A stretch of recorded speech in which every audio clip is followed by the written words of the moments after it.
श्री ठाकुर जी आरोगे गुरुदेव पधारे वैष्णव प्रसाद ली અને આપણા પ્રાચીન અષ્ટસખાની વાણી કે જેમના ગાયન સાથે ઠાકુરજી નૃત્ય કરતા. કીર્તનોમાં આવે નાચત કૃષ્ણ નચાવત ગોપી.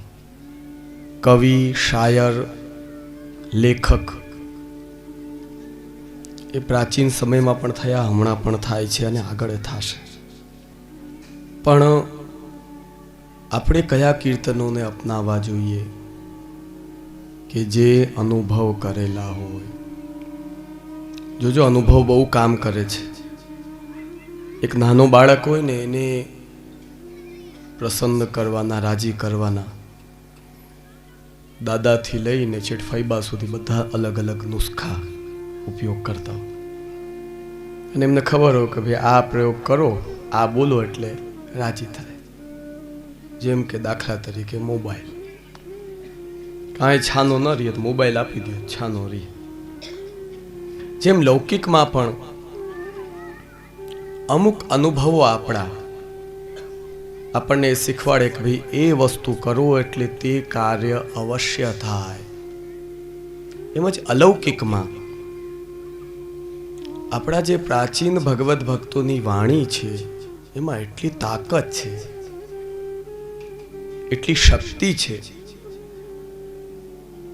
જો શબ્દો તો આ સંસારમાં, આ જગતમાં તમે નજર કરવા જાઓ તો આખા વિશ્વમાં એક પણ ક્ષણ એવો નહીં જતો હોય કે જ્યાં ધ્વનિ ન થતી હોય, અવાજ ન થતો. રાત દિવસ બધા તમે જોઈ લ્યો, કોઈ સમય એવો નહીં જતો હોય જેમાં કોઈ પ્રકારની ધ્વનિ ન થતી હોય. ધ્વનિ તો ચાલુ જ છે. આપણને પણ કોઈ જોજો એવી ધ્વનિ કે મારે તારી પાસેથી લાખ રૂપિયા લેવાના છે, એ આપણને ઓછી સંભળાય. ને જો એક કલાક પછી આવીને કે તને દેવાના છે, જોજો તરત સંભળાવા લાગે. ધ્વનિ વસ્તુ એવી છે. સમજો મુદ્દો કે જેટલું મનુષ્યને પોતાને પોષણ કરતું હોય એ જ્યારે શ્રવણ થાય તો જોજો તરત એમાં મન લાગે. ને પોતાને પોષણ ન કરતું હોય એવું જ્યારે સાંભળવામાં આવે તો એમાં મન ન લાગે. એવી જ રીતે આપણા ઠાકોરજી પણ એવા જ પ્યારા છે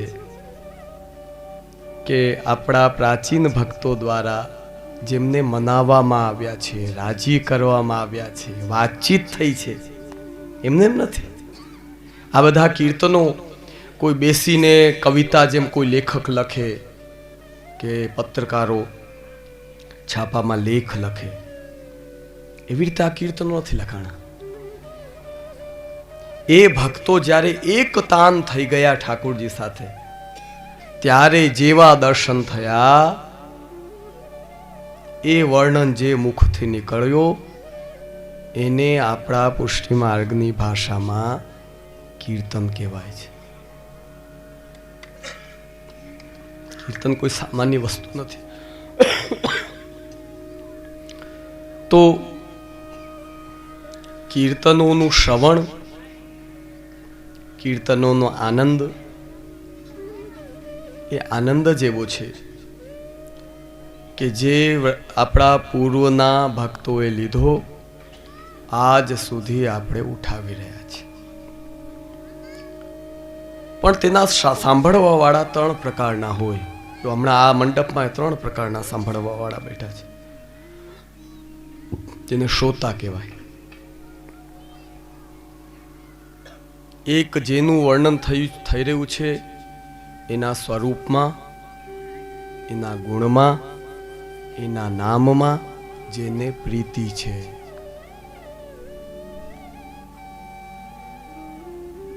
બીજા એવા બેઠા છે કે આપણને ગમે, રાસ થાય આપણને ગમે, કહેતા હોય ને કે બહુ ગમે આપણને રાસ થાય ને બહુ ગમે. બસ રાસ થાય ગમે, એ કોના માટે થાય છે, એનું સ્વરૂપ શું, એમાં ગુણ કોના ગવાય છે, કોઈ લેવા દેવા. ને ત્રીજા પ્રસાદની વાટ જોઈને જે બેઠા છે ને,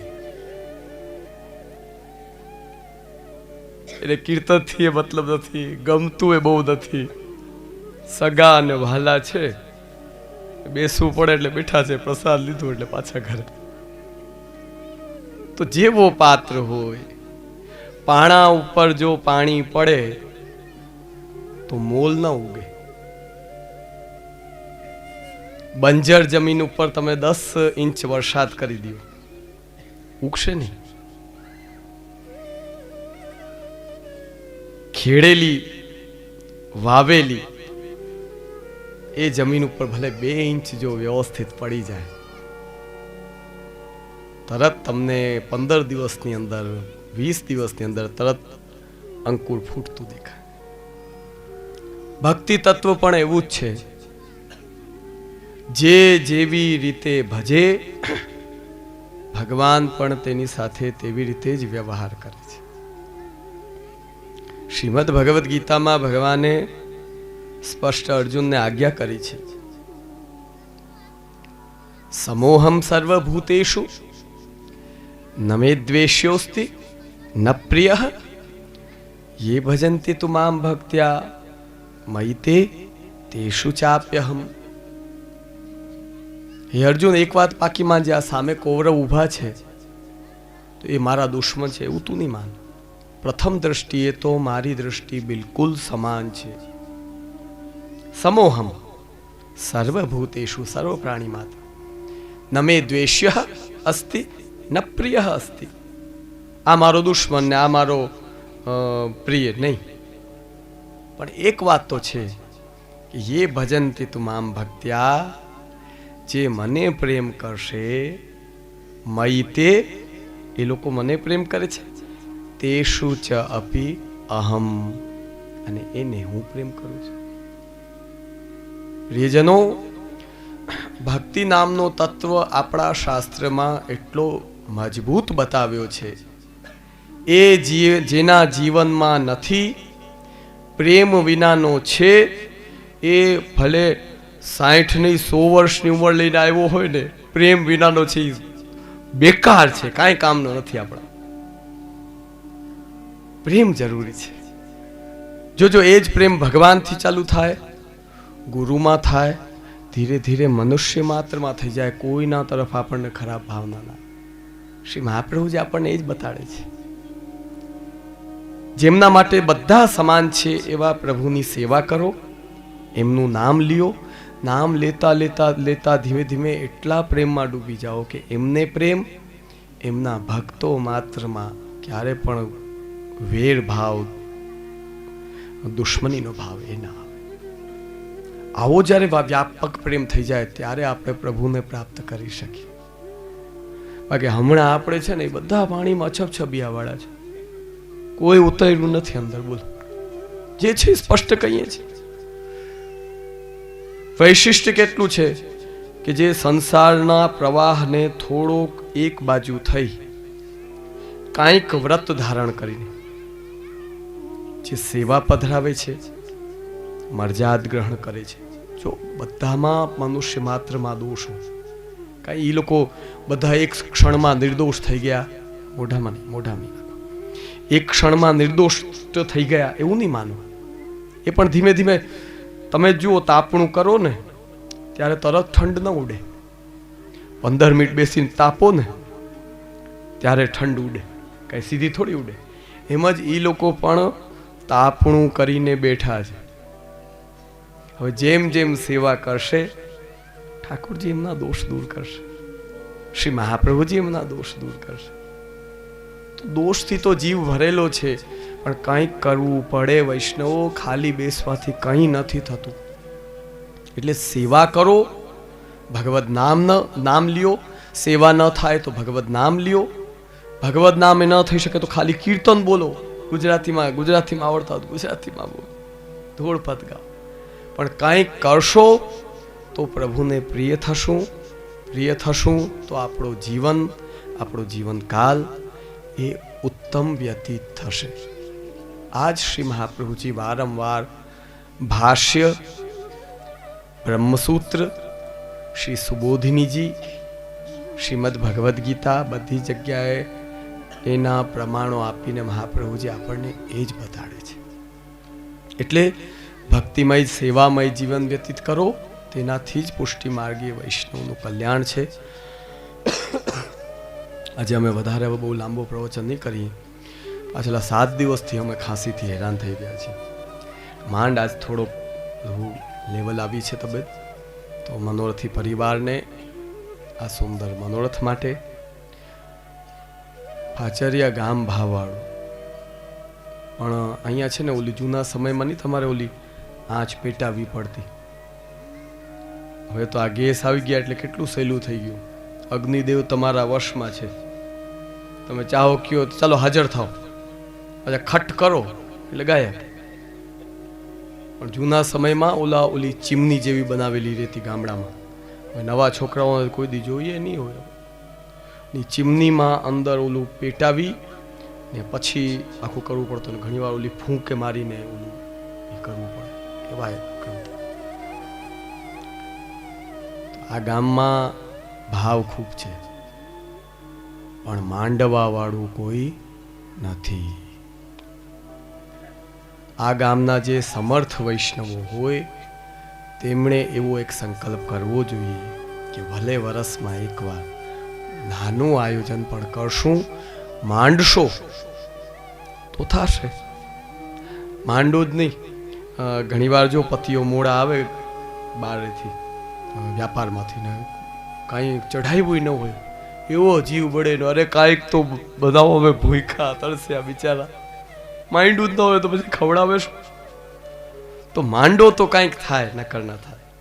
એટલે અમે આ ગામના જે મોભી વૈષ્ણવ છે એમને ખાસ કહેશું. બીજું એક એ પણ કારણ છે, જો અમે બધું સમજીએ છીએ, યુવા વર્ગ જે દોડવા વાળો વર્ગ છે ને એ કે તો જામનગર કે રાજકોટ કે સુરત ચાલ્યું ગયું છે. વડીલોને કંઈ ઈચ્છા નથી થતી એવું નથી. વડીલો અમારે થાવરિયામાં આ જ હાલત છે, ખાલી ખમ ગામ પડ્યું છે. બિચારાને રાસ કીર્તન કરવાની ઈચ્છા થાય તો ગોતવા પડે માથા કે આવો અને કંઈક કરો. તો હવે હમણાં જે આયોજન નથી થતા એના પાછળનું મોટું કારણ કે કોઈ કાર્ય કરવાવાળું નથી. એટલે જ સામૂહિક માલા પેરામણી, નકર આપણા પુષ્ટિ માર્ગમાં પહેલાં નથી. સમૂહ માલા પેરામણી તમે કહો ને એ પહેલાં નથી. પણ હમણાં કેમ બધું થવા લાગી છે કે લોકો શું સોચે કે ભાઈ હમણાં આ છોકરાઓ સુરત બધા આવેલા જશે, પછી અમારે કંઈ કરવું છે તો કરશે કોણ?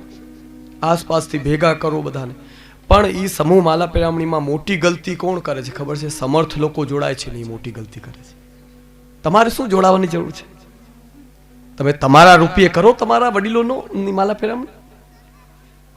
એ કે જે ભેગી જે બોલાવી દો ને પતે કામ, એ કે પતાવી નાખીએ. આમ વડીલોનું જો પતાવવાનું આયોજન કરશો તો આપણે પતી જશું. હકીકત કહું છું, આપણે જે કાંઈ છે ને વડીલો થકી છે. એટલે હું સ્પષ્ટ કહું છું, તમને બધાને આજ્ઞા કરું છું કે સામૂહિક માલા પેરામણી હોય એમાં અસમર્થ જે હોય, બિચારા 5 વીઘા 2 વીઘા જમીનવાળા હોય, એમને લાભ લેવા દો.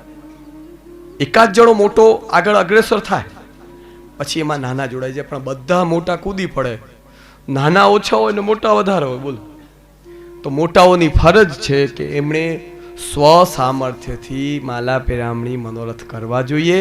તો એમનો એ અલૌકિક વ્યવહાર સાચી રીતે થયો કહેવાય. બાકી નાના જોડાવો દો, એ ગલત નથી માનતો. હવે જે જમાનો છે ને જે સ્થિતિ છે ને જોતા કરવું પડે, એ ગલત નથી. પણ મોટા જોડાય છે ને એ ખોટું થાય છે. એમની પોતાનું કર્તવ્ય ચૂકે છે. એમણે પોતાનો સ્વતંત્ર મનોરથ કરીને પોતાનો વડીલો પ્રતિનો જે અલૌકિક કર્તવ્ય છે એ પૂર્ણ કરવું જોઈએ. તો ખૂબ સુંદર રીતે બધા હમણાં આયોજન થાય છે. મનોરથી પરિવારને, આ ગામના બધા વૈષ્ણવોને, ઉપસ્થિત સર્વે વૈષ્ણવોને અમે હૃદયથી આશીર્વાદ પ્રદાન કરી અમારા વચનામૃત પૂર્ણ કરીએ છીએ. સર્વેને આશીર્વાદ. ધન્યવાદ. સાથે સાથે કારતક વદ નોમ અને 6 ડિસેમ્બર હમણાં અમારા એકના એક પુત્રી ચિરંજીવ શ્યામા રાજાનો શુભ વિવાહ અમે નક્કી કર્યો છે અને મુંબઈથી બારાત આવવાની છે. તમે અમારા વૈષ્ણવ છો, તમે જોડાશો ને તો કન્યાદાનનો ફલ છે. સ્પષ્ટ છે. ગુરુની કન્યાના વિવાહ માટે તમે ઇતિહાસ જોઈ લ્યો કે રાજાઓથી લઈને સામાન્ય સુધી બધા કેટલા ઉત્સાહમાં આવીને જોડાય છે. કન્યાદાનનો પુણ્ય છે, એમ થોડું છે સાદી વસ્તુ. એટલે અમે તમને બધાને આમંત્રણ આપીએ છીએ કે સુરત ચાલ્યા ગયા હો તો આવજો. તમારે તો બસમાં બેસો, સવારે અહીંયા ઉતરી જાઉં છું, એ બહુ લાંબુ નથી. એટલે બધાને અમે ખાસ આજ્ઞા કરીએ છીએ, આમંત્રણ આપીએ છીએ. અમારી પ્રિય પુત્રીનો વિવાહ છે, એનો પ્રસંગ એ તમારો પ્રસંગ છે, તમારે બધાને આવવાના છે. બધાને ખૂબ આશીર્વાદ. ધન્યવાદ.